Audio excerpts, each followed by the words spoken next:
이틀 밖에 되지 않았는데 생명의 길 교회가 너무 좋아서 염려가 됩니다. 우리 어제 김성주 집사님 또 오늘 항인아 집사님 같이 또 짧게 교제하고 또 교회에 대한 이런저런 얘기들 듣고 이렇게 있으면서 야, 참 우리 성도님들도 우리 황재명 목사님 만나서 참 복이 있고요. 그리고 또 우리 황재명 목사님 또 우리 성도님들 만나서 야, 참 큰 복이 있다 그 생각을 하면서 코로나 기간 가운데 이렇게 계속해서 하나님께서 일을 시키시고 또 일을 주시고 일하게 하시고 모이게 하시고 이런 모습들 뭐 이렇게 앞으로 봐도 뒤로 봐도 생명의 길 교회가 너무 좋아요. 저는 수지로 가야 되는데 그래서 너무 감사하고 우리 하워드 마샬 교수님, 우리 황 목사님 잠깐 얘기했지만 우리 신약신학의 참 거인이셨어요. 거인이셨고 저는 배울 수 있는 기회를 주셨는데 우리 한국 목사님 한 분이 이제 공부하러 우리 황 목사님도 잘 아시는 분인데 첫 세미나에 오셔가지고 같이 앉았는데 바로 제 옆에 하워드 마샬 교수님 앉아 계셨고 처음 우리 한국에서 처음 유학 오신 분이 제 오른쪽에 앉아서 얘기하는데 하워드 마샬 목사님에 대해서 교수님에 대해서 아무 반응이 없는 거예요. 우리 한 목사님 일주일 동안 손 안 씻고 싶었다 했는데 그래서 뭐 웬 늙은 체구가 조그만 하시거든요. 웬 늙은 동네 아저씨가 여기 와 있는 줄 알고 한참 얘기하다가 저보고 근데 저 할아버지 누구냐고 그래서 하워드 마샬이다 그랬더니 그 다음 주에 카메라를 들고 왔더라고요.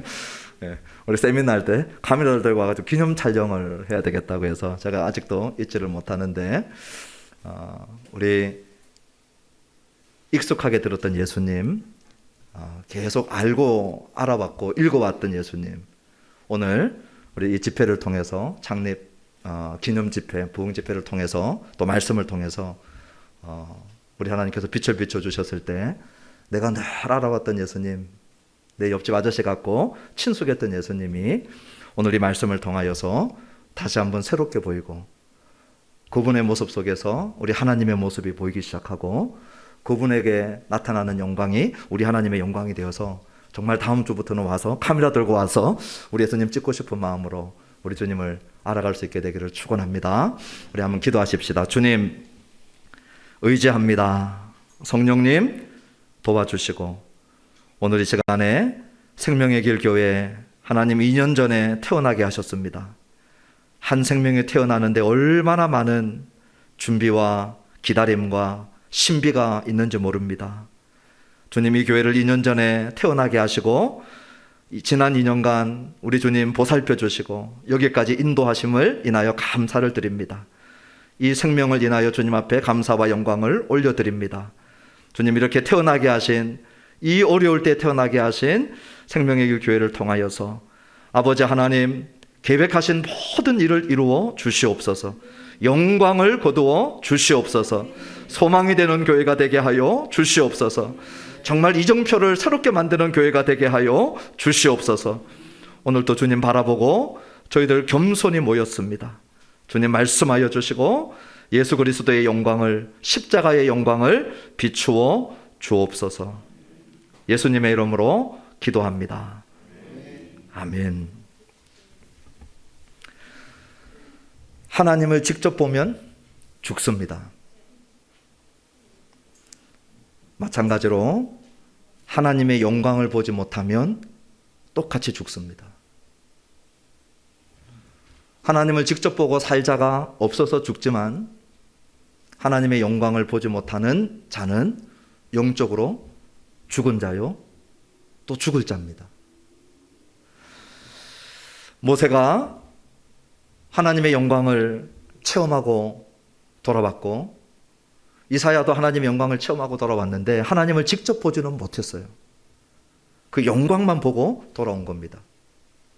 거의 시대를 대표하는 한 사람 정도 구약에서 봤고 특히 모세 같은 경우에는 하나님의 영광을 보고 내려와서 그 영광이 모세의 얼굴에 비춰지고 있는 유일한 한 명밖에 없었습니다.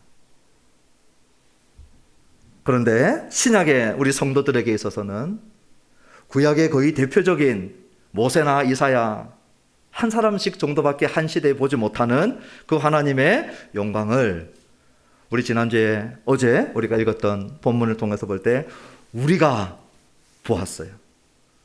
또 이번 주제 선구이기도 한 고린도후서 4장 6절에 보면 주의 영광을 보매 예수 그리스도의 얼굴에 있는 하나님의 영광을 아는 빛을 우리 마음에 비추어 주셨다. 우리의 마음에 비추어 주셨다는 거죠.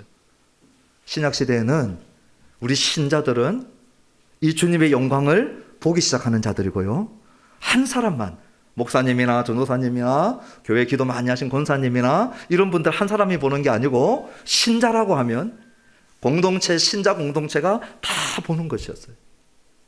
더 놀라운 것은 그 영광을 보는 존재에서 그치지 아니하고 모세 같은 경우에는 모세 혼자 얼굴에 빛이 있었는데 영광에 동참하는 자가 되었는데 우리 신약 시대에는요, 신자들 모두가 이 영광을 받아 누리는 자가 됩니다. 우리 어제 보았던 것처럼 내게 주신 영광을 내가 그들에게 주었고 우리 신자들이 이 영광을 소유한 자가 되었고, 그리고 우리 내일 보게 될 고린도후서 4장 말씀 바로 앞에 3장 마지막 절이 있는데 고린도후서 3장 18절에 제가 읽어드립니다. 주의 영광을 보매, 주의 영광을 보매 그와 같은 형상으로 변화하여, 우리 신자들이요, 주님의 영광을 보고 모세만 그 영광의 비춤을 받는 것이 아니라 우리 모든 신자들이 그 영광으로 변화하여 영광에서 영광에 이르니, 계속해서 이 영광으로 우리가 새롭게 되어져 가는 그런 신앙생활을 하는 존재들이 우리 신자라고 하는 것이에요. 그러면 우리가 알아야 될 것이 무엇인가? 그리스도 예수의 얼굴에는 하나님의 영광이 있다는 것을 알아야 합니다.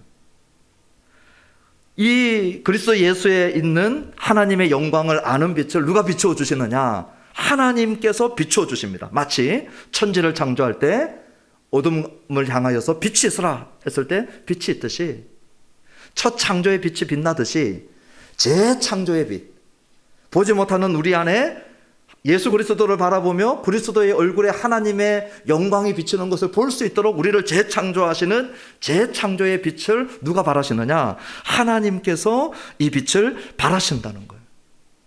우리 주님이 비추어 주실 때 그냥 비추어 주시는 것이 아니고 진공 상태에서 비추어 주시는 것이 아니고 반드시 복음이 선포되는 자리에, 말씀이 선포되는 자리에 그 말씀을 따라, 복음을 따라 비추기 시작하셔요.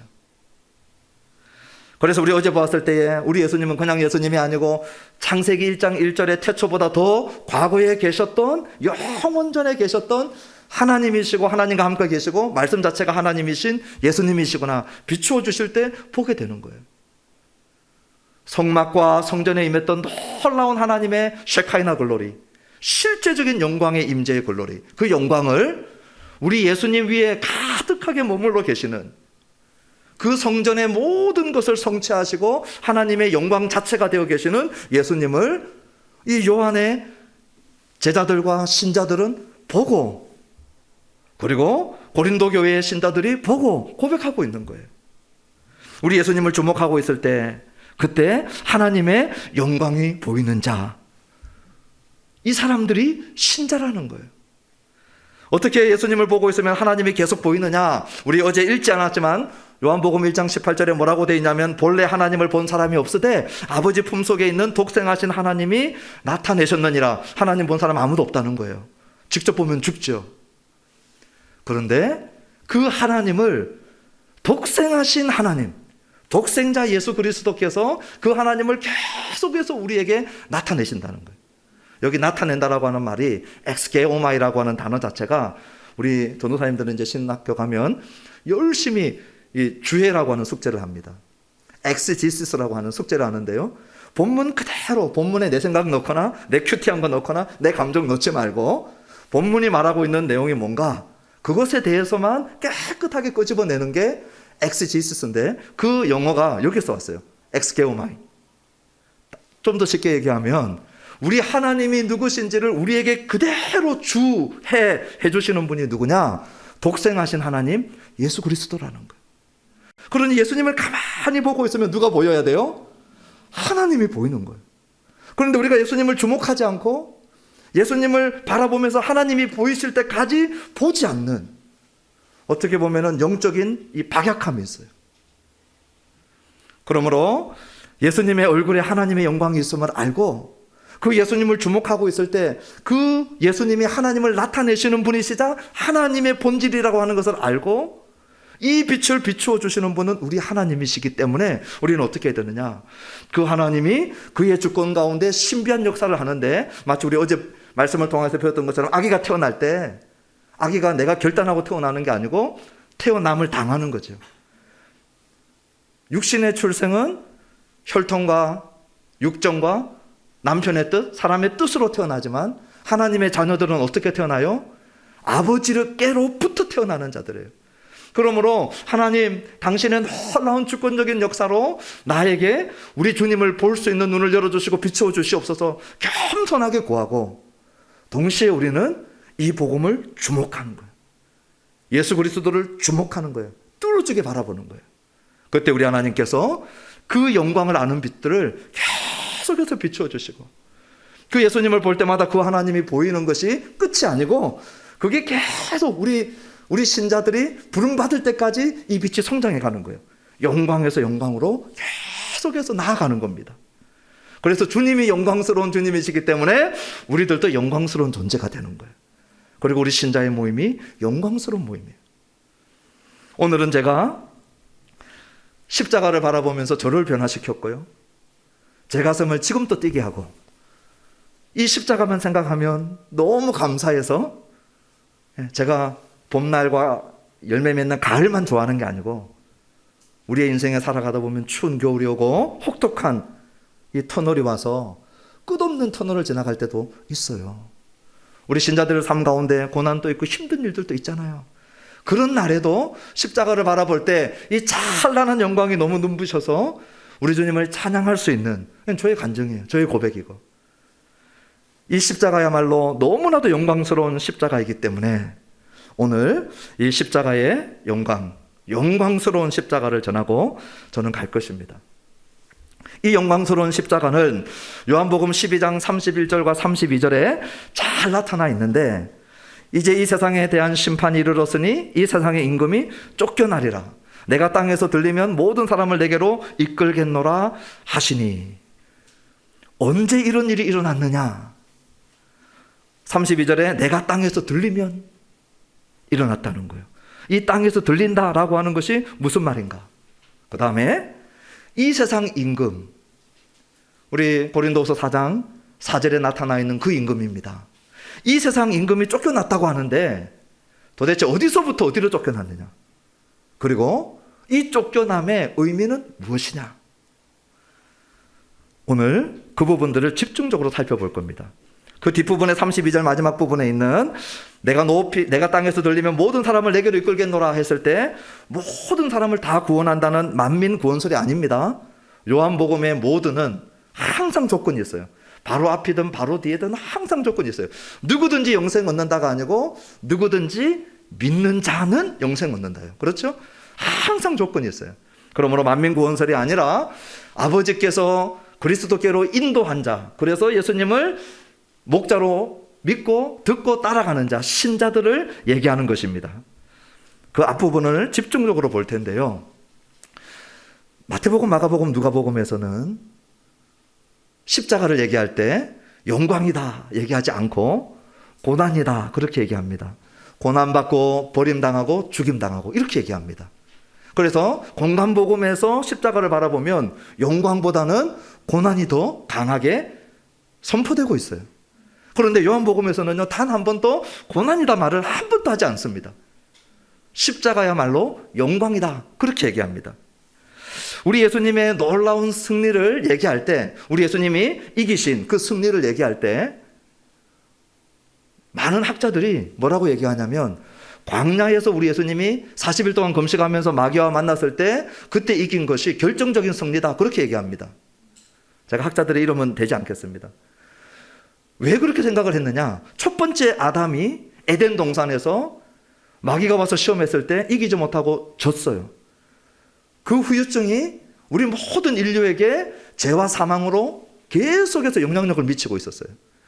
그런데 제2의 아담으로, 마지막 아담으로 오신 예수님이 에덴 동산에서 가장 최적의 환경 속에서 마귀를 만난 게 아니고 가장 최악의 환경인 광야에서 마귀를 만났는데 말씀으로 다 이겨버렸어요. 그러므로 결정적 승리가 이때 일어났다는 거예요. 첫 번째 아담의 실패를 뒤집었다는 거예요. 틀린 말이 아닙니다. 그러나 충분한가? 어떤 분들은 귀신 축출해서 이 승리를 확보했다는 거예요. 귀신들이 질병을 통하여 그리고 죄를 통하여 막 역사하고 있는데 우리 예수님이 오셔가지고 어떤 사람은 질병을 고치면서 어떤 사람은 귀신을 내쫓기도 했거든요. 이때 마귀의 나라가 무너지고 하나님의 나라가 점점 확장되어져 갔다. 그러니 마귀의 나라는 무너지기 시작하고 하나님의 나라는 확장되어 가고 있기 때문에 예수님의 승리는 여기서 볼 수 있다. 틀린 말이 아니에요. 저의 질문은 충분한가 하는 것입니다. 공간복음에는 사단을 결박하고 더 강한 자가 와서 이기는 내용이 나옵니다. 사단을 결박하는 그 예수님, 더 강한 자, 여기서 승리는 이미 판가름지었다. 틀린 얘기가 아니에요. 전부 다 기라성 같은 학자들이 한 얘기들이에요. 그런데 충분한가? 왜 제가 충분하지 않다고 얘기하냐면 광야 시험, 귀신 축출 사건, 사탄의 활동을 결박하는 더 강한 자의 이 내용들은 요한복음에는 단 한 번도 나오지 않습니다. 요한복음에는 귀신 축출 사건 자체가 없어요. 요한복음에는 광야에서 예수님이 마귀와 대립하고 시험받는 그 장면 자체가 없어요. 요한복음에는 더 강한 자를 결박하는 내용이 아예 없어요. 그러니 이런 관점은 어디서 왔어요? 마태복음, 마가복음, 누가복음, 공관복음에서 온 거예요. 요한복음의 관점, 이 부분들을 담아내지 못한 거예요. 바울은요, 공관복음하고도 친하지만 요한복음하고도 친합니다. 갈라디아서 2장에 보면 예루살렘 총회에 내려갈 때 바나바하고 바울이 내려가가지고 같이 악수의 교제를 나눈 사람이 누군지 아시죠? 기둥 같은 야고보와 게바와 요한. 베드로하고 요한하고 예수님의 형제였던 야고보가 악수의 교제를 바울과 바나바와 나누었어요. 그리고 난 다음에 뭐 했을까요? 이번에 민주당인지 국민의힘인지 그런 얘기 했을까요? 이번 한국 코리안 시리즈는 어느 팀이 이길까? 예루살렘 팀이 이길까? 갈릴리 팀이 이길까? 그런 얘기 했을까요? 날씨 얘기했을까요? 물론 밥도 먹고 정치 얘기도 하고 날씨 얘기도 했겠지만 그 사도들이 모여가지고 베드로, 요한, 바울 모여가지고 무슨 얘기 했겠어요? 요한 입장에서는 당신이 담배색에서 회심 왔다는 소문을 내가 들었는데 그 회심에 대한 간증도 물어봤을 것이고, 바울 입장에서는 예수님하고 함께 갈릴리 사역, 예루살렘 사역 해본 적이 없잖아요, 바울은. 그러니 베드로하고 요한이 와 있을 때 얼마나 많은 걸 물어보고 싶었겠어요. 그 예루살렘에서 만나서 많은 시간들을 보내면서 바울과 요한과 베드로가 얼마나 이 신앙교제를 했겠냐고요. 오늘 제가 우리 집사님, 황 집사님하고 식사하면서도 황 집사님의 신앙생활, 교회생활, 또 생명의 길교회 오기 전에 많은 얘기들, 정말 성도의 교제를 나누었는데 그 짧은 시간 또 많은 것들을 나눌 수 있었거든요. 바울이 요한하고도 친했다는 얘기 하고 싶어서 그래요. 그러니 요한에게 많은 부분들을 전해 듣고 교제하고 만나고 간증 듣고 그런 시간들을 보낸 것이죠. 공관복음에서는 십자가를 영광이라고 얘기하지 않고 있기 때문에 이 바울이 얘기하고 있는 영광, 주님의 영광, 그 영광 안에 있는 그 본질 중의 본질인 우리 예수님 자체의 신적 존재와 함께 그 승리의 영광을 얘기하는 그 아이디어를 오늘 요한복음을 통하여서 같이 나누어 보려고 하는데요. 먼저 이 부분을 보기 위해서는 우리 성도님들에게 되게 낯설은 그러한 단어 하나를 제가 썼는데요. Divine Warrior Pattern이라고 하는, Divine은 신적인 거예요. Warrior은 전사 용사입니다.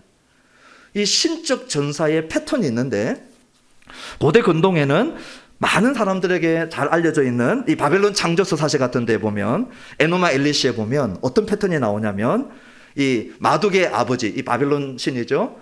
이 에아가 압수를 죽이고 난 다음에 뭘 하냐면 성전을 짓습니다. 신화에서 이긴 신이 진 신의 시체에다가 성전을 지어요. 마둑이 타이마트를 죽이고 에샤라 성전을 건축합니다. 이런 내용들이 쫙 절비해요. 무슨 얘기냐? 성전은 누가 짓고 성전은 무엇을 의미하느냐? 1차적으로 종교적 건물이지만 성전은, 2차적으로 성전은 승리한 사람이 자기의 승리를 상징하는 건물이 성전입니다. 누가 성전을 지었다라고 하면 어떻게 생각하느냐? 종교적 행사가 일어나고 있구나, 플러스 이긴 자가 짓고 있구나, 승리를 상징하고 있구나. 그게 고대 근동의 성전을 바라보는 관점이에요. 그런데 이 관점이 어디에 녹아 들어가 있느냐? 우리 오늘 성경 두 군데만 저랑 찾을 텐데요. 제일 첫 번째 찾아볼 것이 출애굽기 15장입니다. 출애굽기 15장. 우리 성경을 가지고 오신 분들은 펴보시면 좋겠고요. 성경을 가지고 오지 않으신 분들은 잘 들어주시면 좋겠습니다. 출애굽기 15장에 보면 이 전쟁에서 이기신 여호와 하나님, 홍해를 가르시고 바로와 애굽의 군대를 수장시키시고 승리하신 우리 여호와 하나님에 대하여서 찬양하고 있는 모세의 노래입니다. 출애굽기 15장이. 그 모세의 노래에서 무슨 단어가 계속 나오느냐? 영광, 영광, 영광, 영광이라는 단어가 계속 나옵니다. 이 내용을 알아야 왜 십자가가 영광이고 그 영광이 무슨 의미인가를 알기 때문에 먼저 보는 거예요. 우리 부분적으로만 볼 텐데요. 1절을 보시면 우리 같이 한번 읽어보십시다. 시작. 이때에 모세와 이스라엘 자손이 이 노래로 여호와께 노래하니 일러스되 내가 여호와를 찬송하리니 그는 높고 영화로우시며 말과 그 탄 자를 바다에 던지셨음이로다. 높고 영화롭다 그랬죠. 이 영화롭다라고 하는 말이 독사죠. 영광을 돌리다, 영광입니다라고 하는 그 단어를 썼어요. 또 하나 더 찾아보실 텐데요. 6절입니다. 같이 한번 읽어봅시다. 시작. 여호와여 주의 오른손이 권능으로 영광을 나타내시니이다. 여호와여 주의 오른손이 원수를 부수시니이다. 애굽과 바로의 군대 그 원수들을 부수시고 승리하신 오른손을 무슨 손이라고 했냐면 영광을 나타내신 오른손이에요. 영광. 승리와 관련되어져서 얘기하고 있죠. 그리고 11절을 한번 읽어보십시다. 여호와여 신중에 주와 같은 자가 누구니까? 주와 같이 거룩함으로 영광스러우며 찬송할 만한 위엄이 있으며 기이한 일을 행하는 자가 누구니까? 거룩함으로 영광스럽다. 이 놀라운 기이한 일을 행하시는 그 하나님의 승리를 영광이라고 하는 단어를 썼어요. 그리고 난 다음에 이기신 하나님이 뭐 하시느냐? 성전 지으셔야 되는 거예요. 우리 17절 한번 읽어보실까요? 시작. 주께서 백성을 인도하사 그들을 주의 기업의 산에 심으시리이다. 여호와여 이는 주의 초소를 삼으시려고 예비하신 것이라. 주여 이것이 주의 손으로 세우신 성소로소이다. 우리 주님의 영광, 승리에 대한 영광을 다 드러내고 난 다음에 17절에 가서 뭐 하시느냐? 우리 주님이 손으로 성소를 세우셔요. 아까 전에 말씀드렸던 디바인 워리얼 모티브가 여기서 다 나타나는데 진짜 하나님을 전사라고 불러버려요.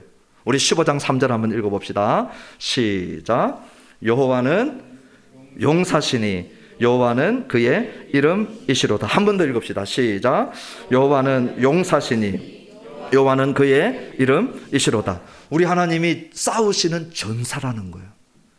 이때는 나라적이고 정치적이고 군사적인 애굽과 싸우셨는데 그 싸움에서 승리하신 하나님을 영광이라고 하는 단어와 성전을 짓는 자로 그 당시 고대 근동이 누가 승리자인가 하는 것을 명확하게 밝혀냈어요.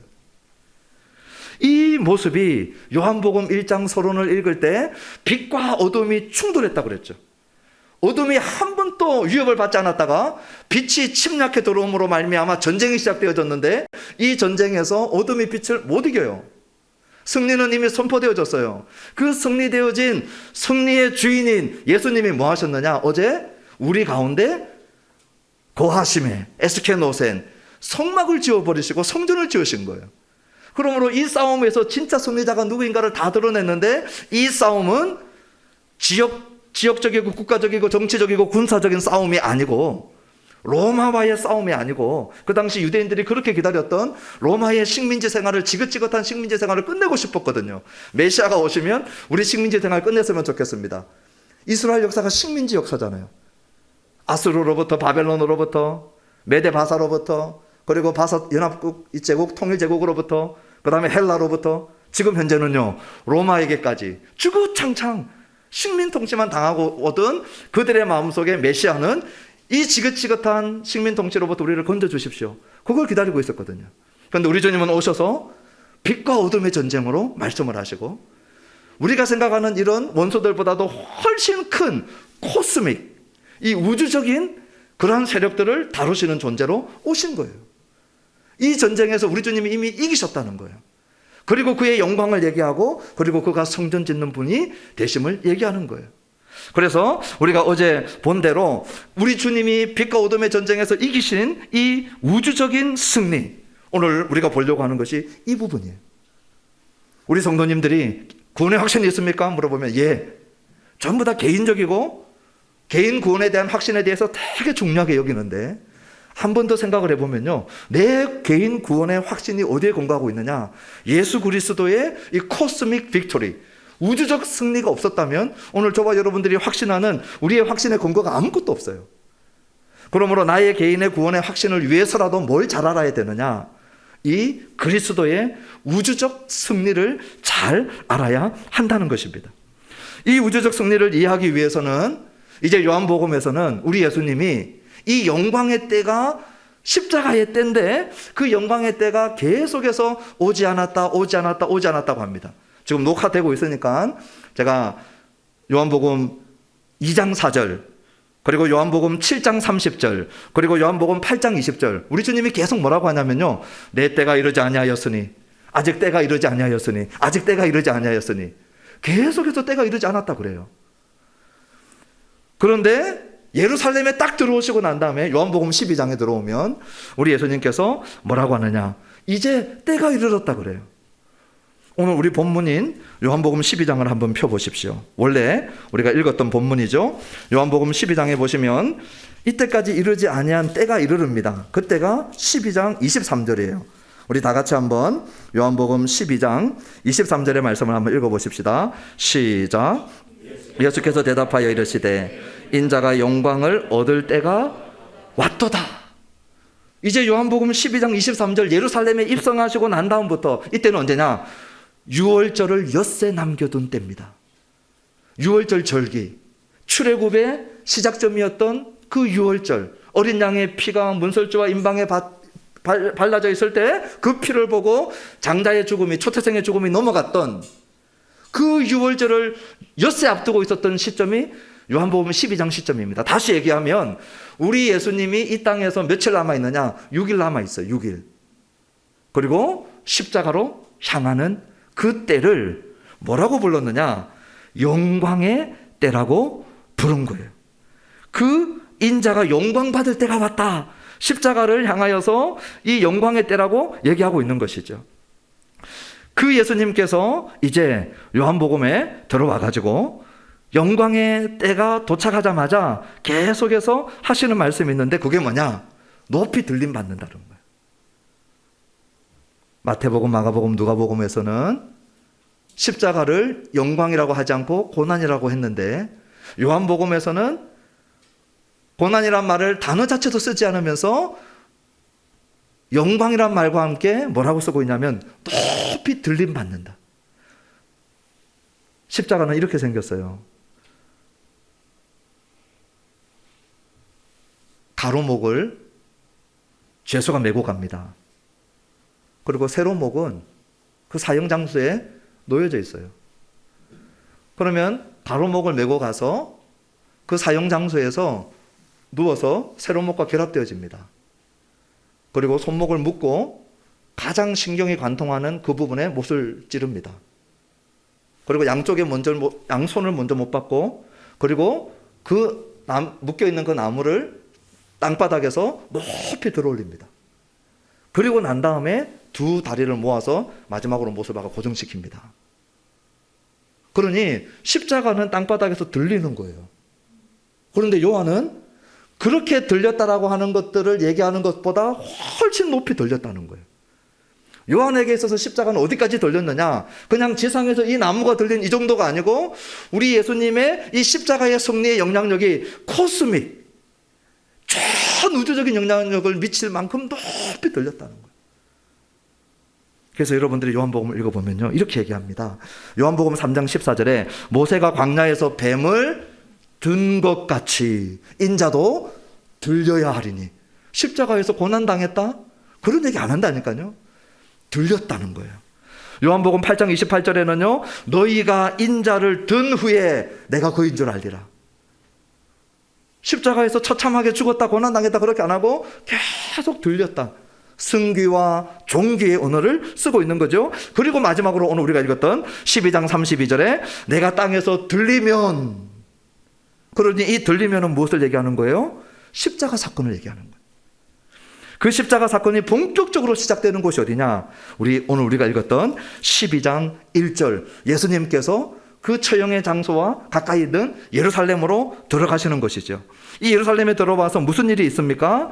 먼저 예루살렘에 들어왔을 때에 마리아가 향유를 쏟아부었어요. 그 향유를 쏟아부은 사건을 우리 예수님이 7절에 뭐라고 했냐면, 예수께서 이르시되 그를 가만두어 나의 장례할 날을 위하여 그것을 간직하게 하라. 우리 예수님이 자신의 무엇 얘기하고 있습니까? 죽음, 장례 이야기를 하고 있죠. 그리고 난 다음에 이제 이 예루살렘 바로 3, 4km 떨어져 있는 감람산 베다니에서 있었던 일이고요. 그리고 우리 예수님이 예루살렘에 입성합니다. 그 입성하는 장면이 12장부터 나와 있죠. 이 6월절 명절에 우리 예수님께서 예루살렘 입성하는데 그 모습이 어떤 모습이냐? 14절에 보면 어린 나귀를 타고 입성합니다. 저와 여러분들은 이거 당연한 거 아닙니까? 이렇게 생각되지만 여러분 한번 생각해 보십시오. 우리 예수님이 공생의 기간에 뭘 타고 다니신 적 있습니까? 짐승 타고 다니는 거, 우리 예수님 공생의 기간 동안 짐승 타고 어디 다니셨다는 얘기 들어본 적 있습니까? 사복음서를 샅샅이 읽어보십시오. 한 번도 없습니다. 우리 예수님 다 제자들과 도보로 걸어 다니셨어요. 그런데 6월절이 되면 디아스포라들이 예루살렘으로 몰려오기 때문에 짐승을 타고 옵니다. 다 짐승 타고 오는 사람들 중에서도, 짐승을 타고 오는 그 사람들의 국한에서 그들 중에서도 예루살렘에 입성할 때는 다 내려야 됩니다. 거룩한 땅은 짐승에 내려서 들어갔어요. 그러니 멀리서 올 때는 짐승 타고 왔다 해도 예루살렘 입성할 때는 다 내렸는데, 우리 예수님은 평생에 짐승 한 번 안 타시던 분이 처음으로 짐승을 탔는데 다 내리는 지점에서 혼자 딱 탄 거예요. 그리고 예루살렘으로 들어오고 있는 거예요. 그것도 어린 나귀를 타고. 그러니 구약 성경을 조금이라도 아는 유대인들은 스가랴 9장 9절과 10절을 생각하지 않을 수가 없는 거죠. 왜냐? 스가랴 9장 9절에서 시온에 따라 크게 기뻐할지어다, 예루살렘에 따라 즐거이 부를지어다, 보라 내 왕이 내게 임하시나니 그는 공의로우시며 구원을 베푸시며, 잘 들어보세요, 겸손하여 나귀를 타시나니 나귀의 작은 것 곧 나귀 새끼니라. 스가랴 선지자가 예언했던 진짜 이스라엘의 왕 메시아는 예루살렘에 들어올 때 어떻게 들어와요? 나귀 새끼 타고 들어온다는 거예요. 우리 예수님이 내가 그 메시아다라고 하는 것을 입증하면서 들어오고 계셨어요. 그런데 더 중요한 거는 9장 10절이에요. 이 스가랴 9장 10절에서 뭐라고 하냐면, 이 왕이 들어와 가지고 로마 황제의 목을 치고 헤롯 안디바의 목을 치고 티베리우스의 목을 치고, 이게 아니고 스가랴 9장 10절에 예언된 내용을 보면, 내가 에브라임의 병거와 예루살렘의 말을 끊겠고 전쟁하는 활도 끊으리니, 전쟁하러 들어오는 분이 아니고 전쟁하는 모든 도구들을 다 끊어버리겠다는 거예요. 이방 사람에게 화평을 전할 것이요, 유대인들이 별로 안 좋아했던 메시아가 오면 이방 사람들을 심판해야 되는데 이방 사람들에게 화평을 전할 것이요, 그의 통치는 바다에서 바다까지 이르고 유브라데 강에서 땅끝까지 이르리니. 그러니 우리 예수님은 어떤 메시아냐? 정치적으로 해방시키고 독립시키러 오신 분이 아니고 스가랴 9장 9절과 10절 그대로 들어오셔서 진짜 전쟁, 이 어둠 세상의 주관자, 코스믹 파워의 제일 우두머리에 앉아있는 이 세상 임금을 치러 들어오시는 거예요. 그것이 스가랴 9장 9절과 10절에 예언하신 대로 들어오신 거예요. 그리고는 우리 주님이 뭐라고 하시느냐? 23절에 인자가 영광을 얻을 때가 왔다. 그 영광을 얻는 방법은 뭐냐? 24절에 있습니다. 우리 같이 한번 읽어봅시다. 요한복음 12장 24절입니다. 시작. 내가 진실로 진실로 너희에게 이르노니 한 알의 밀이 땅에 떨어져 죽지 아니하면 한 알 그대로 있고 죽으면 많은 열매를 맺으리라. 어떻게 놀라운 이 영광을 얻느냐? 죽어서 얻겠다는 거예요. 그러니 요한복음 12장에서 얘기하고 있는 모든 내용은 무엇을 가리키고 있느냐? 예수 그리스도의 들림과 십자가와 죽음을 가르치고 있는 거예요.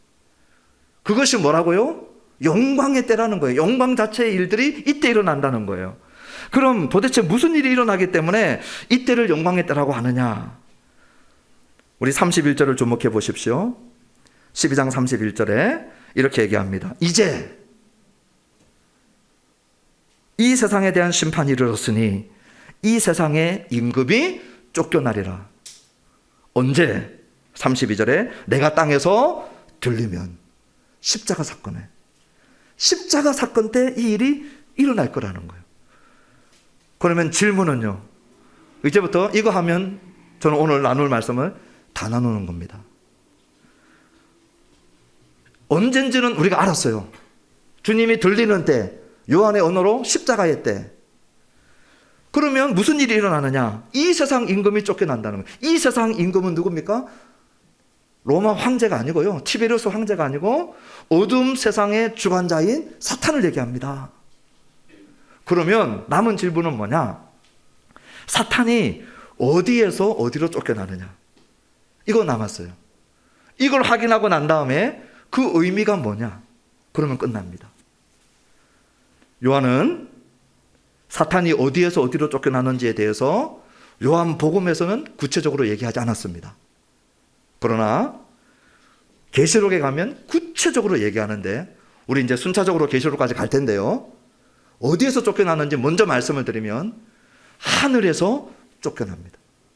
그런데 여기 하늘은 우리 눈으로 보는 대기에 보이는 저 파란 하늘이 아니고, 스카이가 아니고 헤븐입니다. 헤븐. 우라노스라고 하는, 헬라어로 우라노스라고 하는 것을 고집해요. 왜냐? 이 우라노스는 우리 육신으로 보이는 저 스카이 말고 이 헤븐에 해당되는 우라노스에는 뭐가 있느냐? 우리 하나님의 천상 보좌가 있고, 우리 하나님의 천상 보좌에서 천상 회의가 일어납니다. 그 천상 보좌 회의가 구약 성경에 여러 번 등장합니다. 그런데 그 천상 보좌 회의, 우리 주님이 계시는 그 천상 보좌 회의에 누구도 들어오느냐? 사탄도 들어옵니다. 사탄이 하나님의 천상 보좌에 들어가는 그 내용이 어디에 나와 있습니까? 욥기에 나와 있어요. 욥기 1장, 욥기 2장에 보면 하나님의 천상 회의에 사탄도 들어옵니다. 들어와가지고는 욥을 비방하고, 하나님이 그렇게 믿는 욥을 의심하게 만들고, 그리고 욥을 시험하는, 사탄이 하는 짓이 그 짓을 하고 있는 거죠. 그런데 욥기만 그런 게 아니고 스가랴 말씀 속에서도 3장 1절에 보면 제가 읽어드립니다. 대제사장 여호수아는 여호와의 천사 앞에 섰고 사탄은 그의 오른쪽에 서서 그를 대적하는 것을 여호와께서 내게 보이시나니. 천상 보좌 회의 앞에 사탄이 들락날락하면서 사탄이 대제사장 여호수아를 정죄하는 그 사건이 스가랴 3장에 기록되어져 있습니다. 다시 얘기하면 구약 성경에서는 사탄이 하나님의 천상 보좌 우라노스 헤븐의 영역에 들어왔다 나갔다 합니다. 거기서 뭐 하느냐? 정죄하는 역할을 해요. 그래서 우리 예수님이 높이 들릴 때 도대체 무슨 일이 있었는가? 이제 사탄 얘기하면 우리 성도님들이 제일 먼저 찾아가는 곳이 이사야 14장 12절에 루시퍼래요. 그 루시퍼가 어디서, 성경에는 루시퍼라는 단어 자체가 없습니다. 구약 성경 히브리어 안에 루시퍼는 계명성입니다. 70인역 헬라어에서도 계명성이에요. 그런데 천주교인들의 성경이 되어버린 불가타, 라틴어로 제롬이 번역할 때 이걸 루시퍼로 번역을 했어요. 그 루시퍼가 라이트 베어러입니다. 빛을 지니고 있는 자입니다.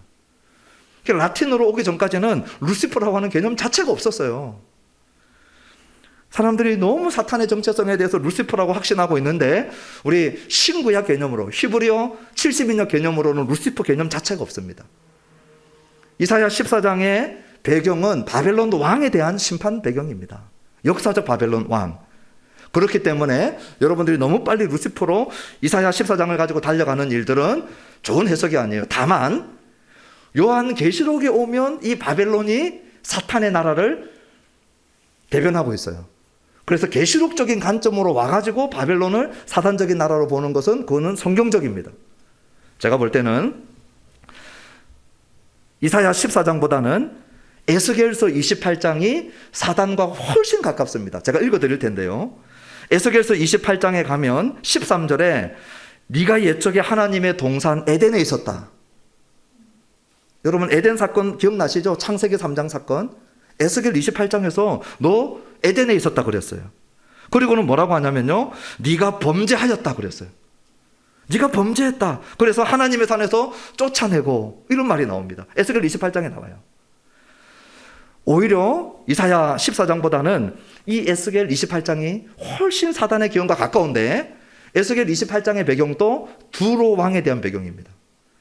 그러므로 우리가 이 사단의 정치에 대해서 너무 빨리 루시퍼로 가는 것들 조심해야 되고요. 이 에스겔 28장하고 사단하고 제일 많이 연결시켰던 사람들이 초대 교부들이었어요. 초대 교부들이 막 연결시키고 있는데, 오늘 여기서 우리가 주목하고 싶은 건 뭐냐? 이 세상 임금, 이 사탄이 구약에서는 천상보좌 회의에 마음대로 들락날락 한다는 거예요. 거기서 하는 일이 뭐냐? 정죄하는 일을 한다는 거예요. 그렇다면 이제 십자가 사건으로 이 세상 임금이 떨어지는 이 일들을 어디서 확인할 수 있느냐? 마지막으로 우리가 찾아보는 것입니다. 요한계시록 12장입니다. 요한계시록 12장. 우리 성도님들과 함께 찾는 건 여기가 마지막 구절입니다. 자, 요한복음 12장의 십자가 사건을 해석할 수 있는 키는 어디에서 있느냐? 요한계시록 12장에 있습니다. 우리 7절부터 한번 보시는데요, 하늘에 전쟁이 있고, 그리고 미가엘과 용이 싸우는 내용입니다. 우리 7절 같이 한번 읽어보십시다. 시작. 하늘에 전쟁이 있으니 미가엘과 그의 사자들과 용과 더불어 싸울세. 용과 그의 사자들도 싸우나. 전쟁이 어디에 있습니까? 하늘에 있어요. 하늘에 전쟁이 있는데 싸우는 대상자는 누구냐? 미가엘과 그의 사자들, 천사들입니다. 천사장과 천사들입니다. 그리고 난 다음에 싸우는 대적은 누구냐? 용과 그의 사자들입니다. 이 용이 누군지를 우리들에게 9절에 분명하게 얘기해 줍니다. 우리 9절 읽어봅시다. 이 용이 누군지. 9절 시작. 큰 용이 내쫓기니 옛뱀 곧 마귀라고도 하고 사탄이라고도 하며 온 천하를 꿰는 자라. 그가 땅으로 내쫓기니 그의 사자들도 그와 함께 내쫓기니라. 이 큰 용은 옛뱀 마귀 사탄인 거예요. 이 옛뱀 마귀 사탄이 지금 이 전쟁에서 어떻게 됐느냐? 8절. 이 전쟁의 결과입니다. 8절 읽어봅니다. 시작. 이기지 못하여 다시 하늘에서 그들이 있을 곳을 얻지 못한지라. 전쟁에 지고 다시는 어디에서 있을 곳을 얻지 못합니까? 하늘입니다.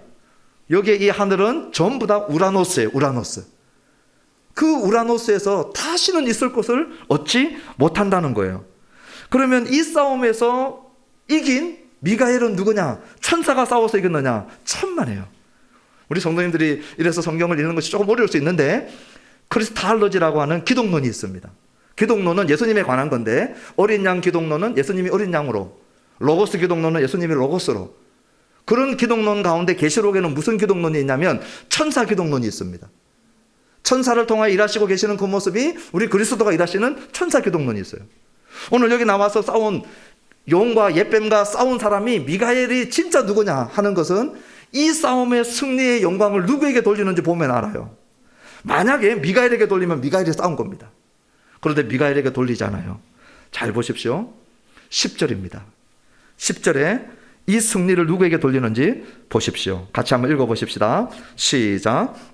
내가 또 들으니 하늘에 큰 음성이 있어 이르되 이제 우리 하나님의 구원과 능력과 나라와 또 그의 그리스도의 권세가 나타났으니 우리 형제들을 참소하던 자 곧 우리 하나님 앞에서 밤낮 참소하던 자가 쫓겨났고, 이 전쟁에서 진 사단은 우리 형제를 참소하는데 쉬지 않고 참소했던, 밤낮 참소했던 그 놈인데, 욥기에 나타나고 스가랴에 나타나고 우리 형제들 신자들을 끊임없이 정죄하고 참소하던 그 놈인데, 그 마귀인데, 그 마귀를 무찌른 그 모든 승리의 기원을 미가엘에게 돌립니까? 하나님과 우리 그리스도에게 돌립니까? 하나님과 우리 그리스도에게 돌려요. 그리스도의 권세가 나타났으니. 그렇죠? 그러므로 이 싸움은 누가 싸운 거예요? 그리스도께서 싸우신 싸움이에요. 언제요? 요한복음 12장 31절 32절에서 말씀하시는 것처럼 우리 주님이 땅에서 높이 들리면, 십자가에서 높이 들릴 때 그 십자가를 통하여서 무슨 전쟁이 일어나고 있느냐? 이 코스믹 우주적 전쟁이 일어나고 있고, 그 전쟁에서 우리 주님이 승리하시고 그 결과 우리를 참수하던 자가 어디로 내쫓겼어요? 우라노스에서 땅으로 떨어집니다. 그리고는 다시는 우라노스에 갈 수 있어요, 없어요? 저를 보지 말고 계시록을 보고 말씀하셔요. 8절에 다시는 하늘에서 그들이 있을 곳을 얻지 못한지라. 요한복음 12장에서는 뭐라고까지만 얘기했느냐? 내가 들리면 이 세상 임금이 쫓겨나리라, 그까지만 얘기했어요. 그런데 쫓겨난다라고 하는 이 헬라어는 똑같아요. 요한복음이나 요한계시록이나 똑같아요. 그리고 전부 다 수동태예요. 다 수동태입니다. 그리스도의 권세와 능력과 승리에 의해서 사단은 쫓겨나는 거예요. 쫓겨남을 당하는 거예요. 이 어마어마한 승리, 이 승리는 신자들을 참수하는 참소자가 다시는 신자들을 참수할 수 있는 정죄권 자체를 박탈시켜버려요. 그리고 더 중요한 건 우리를 참수하려고 들락날락했던 하늘 천상 보좌회의에 들어가는 출입권마저도 깨뜨려버립니다.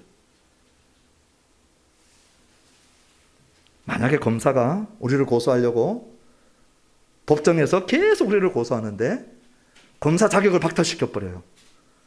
그리고 혹시라도 법원에 들어오는 출입권마저도 박탈시켜버려요.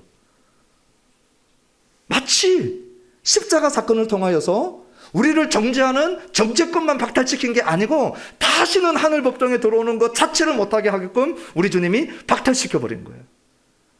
그 사건이 십자가에서 일어났는데, 이 어마어마한 승리를 요한1서 3장 8절에는 제가 읽어드립니다. 우리 예수님이 이 땅에 나타나신 것은 마귀의 일을 멸하려 하심이라. 마귀가 뭐가 전문가예요? 우리 신자들을 정죄하는 데 전문가예요. 우리를 참소하고 우리를 정죄하고 그 끊임없는 마귀의 일을 우리 주님이 멸하시려고 이 땅에 나타나셨다는 거예요. 그리고 이 땅에서는 십자가에서 그 일을 이루시고, 십자가에서 이루신 그 일이 코스믹, 저 우주적인 우라노스의 영역에서는 마귀를 완전히 축출시켜버리는 그 승리를 가져오신 거예요. 그러면 이제 우리 예수님이 제자들을 내보내면서 귀신을 쫓아낼 때 누가복음 10장 17절에 70인이 돌아와가지고 주여 주의 이름으로 귀신이 항복하더이다 그랬을 때 우리 주님이 뭐라고 했냐면 사탄이 하늘로부터 번개같이 떨어지는 것을 내가 보았노라. 누가복음 10장 18절에 얘기했어요. 무슨 얘기냐? 구약의 어떤 선지자의 활동으로도 우라노스의 영역에 있었던 사탄은 위협받지 않았어요. 욥기와 스가랴 증거입니다. 심지어 우리 예수님이 왔을 때 본격적인 위협을 받았는데 귀신을 쫓아내시고, 그리고 제자들을 보내서 귀신을 쫓아낼 때 귀신이 나갈 때마다 하늘에서 떨어지는 건 봤지만 귀신 축출 사건은 이례적이었어요? 공간복음에 반복적이었어요? 반복적이었습니다. 우리 예수님이 귀신 거라사 회당에서 귀신 쫓아내고, 나사렛 회당에서 귀신 쫓아내고, 병자 치료하시다가 귀신 나가기도 하고, 귀신 쫓아내는 일들은 반복적으로 있었어요. 그 말은 뭡니까? 사단의 영역이 공간복음에서는 점진적으로 사단의 나라가 무너져 가고 있었어요. 지금 누가복음 10장은 우리 예수님이 십자가에 매달릴 때입니까? 그 이전입니까? 그 이전이에요. 십자가 이전에서는 여전히 사단의 나라가 예수님의 사역으로 말미암아 이제는 본격적인 위협을 받고 무너져 갔지만 여전히 사단은 우라노스의 영역에서 활동하고 있었어요. 언제까지요? 십자가의 때까지요. 십자가의 때까지. 그리고 난 다음에 우리 주님께서 십자가에서 높이 들리시고, 십자가에서 이 세상 임금을 쫓아내시고, 우라노스의 영역에서 완전히 쫓아내서 이제 다시는 우라노스의 영역으로 들어가지 못하게 했을 때 그 사단이 어디서 활동했느냐? 오늘 계시록에서는 땅이라고 불렀고, 우리 바울 서신을 읽으면 공중이라고 하는 단어를 씁니다. 제가 읽어드릴 텐데요. 에베소서 2장 2절에 보면 그때에 너희는 그 가운데서 행하여 이 세상 풍조를 따르고 공중의 권세 잡은 자를 따랐으니 곧 지금 불순종의 아들들 가운데 역사하는 영이라. 다시는 우라노스에 올라가지 못하고, 오늘 여기 나와 있는 공중은요 아에르라고 하는 헬라어입니다. 우라노스가 아닙니다. 완전히 다른 단어입니다. 공중권세, 우라노스가 아닌 그 밑에 땅과 이 공중을 일컫는 이 공중에서 공중권세 잡고 활보하고는 있어요. 머리가 박살난 채로. 우라노스의 영역까지는 절대 못 가지만. 그런데 이런 개념들 자체가 유대인들에게 있어서, 여러분 바울이 삼천청 다녀온 거 아시죠? 제 얘기가 아니고 신약 성경의 한 얘기입니다. 유대인들 관점 속에서 하늘을 삼천청으로 나누기도 하고 칠천청으로 나누기도 합니다. 바울은 삼천청으로 나누었는데요. 그러니 그런 우라노스의 영역 아래에 아에르라고 하는 영역이 있는데 이 영역에서 지금 사단이 활보하고 있다는 거예요. 그런데 에베소서를 열심히 읽은 우리 성도님들 중에서는 그래도 사단이 하늘에 역사합니다. 그러면 지금까지 나누었던 모든 게 다 숲으로 돌아가는 거예요. 그게 에베소서 6장 12절에 있어요. 제가 읽어드립니다. 우리의 씨름은 혈과 육을 상대하는 것이 아니요 통치자들과 권세들과 이 어둠의 세상 주관자들과 하늘에 있는 악의 영들을 상대함이라. 아니 우라노스의 하늘에는 절대 못 간다면서요. 아에르에만 있다면서요. 그런데 오늘 에베소서 6장 12절에 보니까 하늘에 있는 이라고 하면 어떻게 되는 겁니까? 이 에베소서 6장 12절의 하늘에는요 형용사입니다. 에프라니오스라고 하는, 우라노스가 아닌 에프라니오스라고 하는 형용사입니다. 여러분 형용사와 명사 구분하시죠? 여기가 무슨 시입니까? 서울시죠? 서울은 고유명사예요. 명사. 그런데 오늘 저 꽃을 보니까 너무 아름답다. 이게 형용사입니다. 명사와 형용사를 구분하시죠? 오늘 우리 한글 성경은 명사로, 번역을 명사로 했는데 헬라어는 명사가 아니고 뭐라고요? 에프라니오스는 형용사입니다. 형용사. 다시 얘기하면 heavenly 이런 뜻이에요. 그냥 천상적인 그런 뜻이지 정말 우라노스에 올라가 있다는 말이 아니라는 거예요.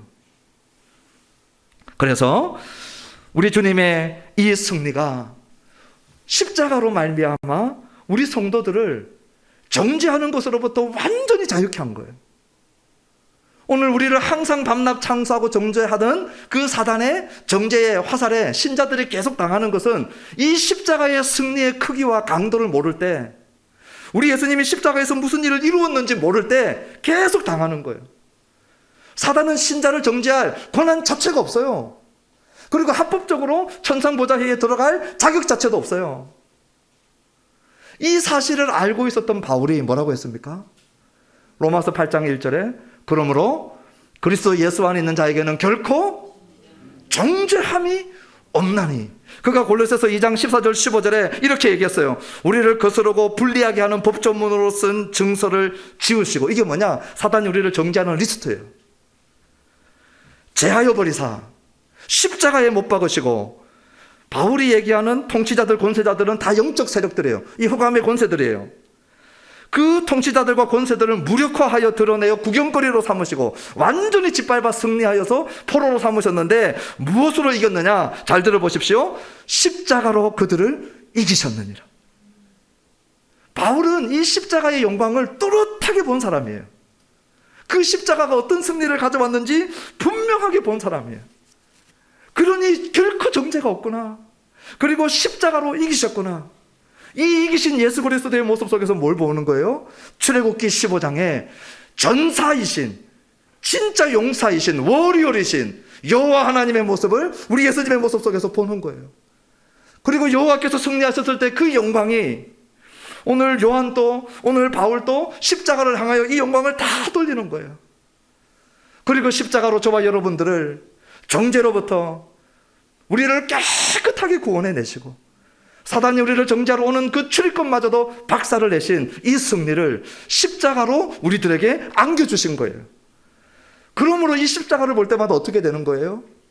우리 주님의 승리, 우리 주님의 영광, 그것이 오늘 나를 영원한 정죄로부터 해방시켜 주신 거예요.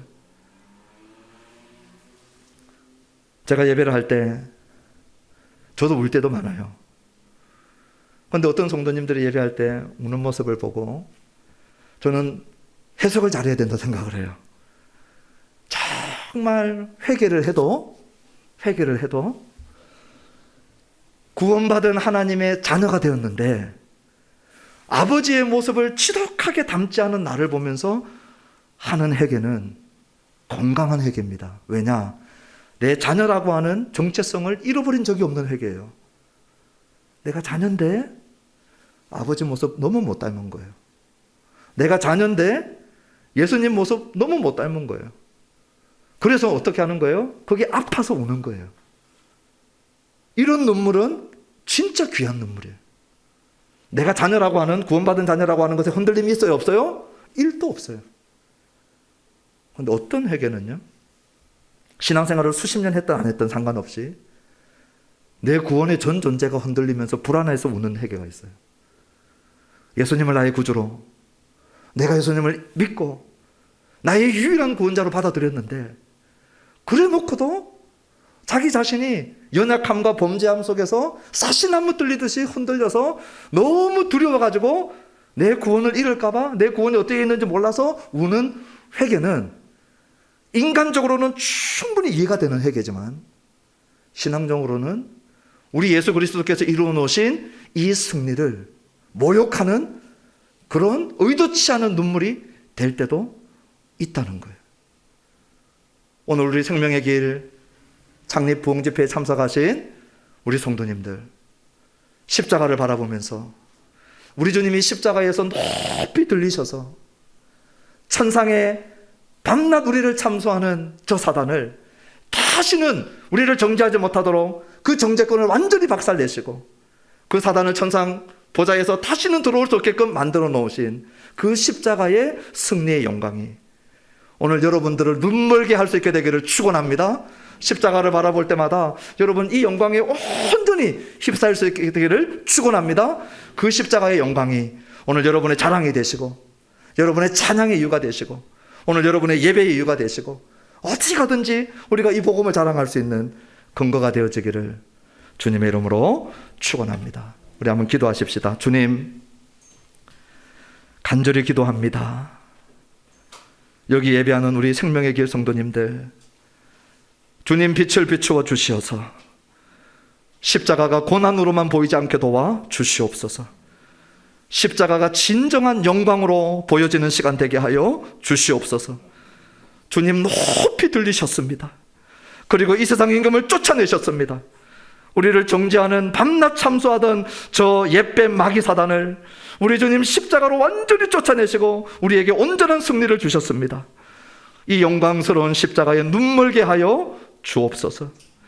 무슨 일을 당해도 이 십자가 자랑하게 하여 주시고 무슨 일을 당해도 이 십자가 생각하며 주님을 찬양하며 이 복음을 자랑하는 생명의 길 성도님 되도록 주님 인도하시고 역사하여 주옵소서.